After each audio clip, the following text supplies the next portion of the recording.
শাখা, সাধারণ সম্পাদক হেফাজতে ইসলাম জামালপুর জেলা শাখা। আমি হযরতকে ওনার মূল্যবান সংক্ষিপ্ত বক্তব্য পেশ করার জন্য সবিনয় অনুরোধ জ্ঞাপন করছি।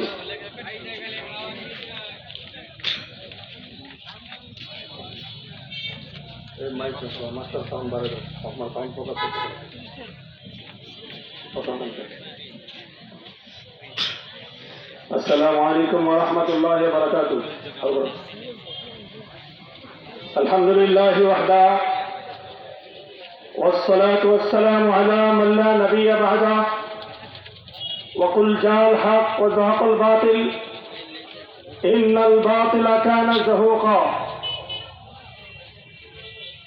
হেফাজতে ইসলাম বাংলাদেশ জামালপুর জেলা শাখা কর্তৃক আয়োজিত আজকের এই প্রতিবাদী মহাসমাবেশের সম্মানিত সংগ্রামী সভাপতি, উপস্থিত জেলার হেফাজতের নেতৃবৃন্দ, তৌহিদি জনতা, সাংবাদিক ভাইরা, প্রশাসনের ভাইরা, এনএসআই, ডিএসবি সহ আমার এই বাংলাদেশের গোয়েন্দা শাখার যে সমস্ত ভাইরা আছেন তাদেরকে আমরা স্পষ্ট বলে দিতে চাই, আপনারা আপনাদের কেন্দ্রে এই বার্তা দিয়ে দেন, যদি আমাদের বর্তমান ডক্টর ইউনূস সাহেব আমাদের এই বাংলার পবিত্র ভূমিতে নারীদের সমাধিকার বাস্তবায়ন করতে চায়, তাহলে সর্বপ্রথম তাকে প্রভোকেট করে যে কয়দিন তিনি প্রধান উপদেষ্টা ছিলেন ততদিন একজন নারীকে প্রধান উপদেষ্টা বানাতে হবে।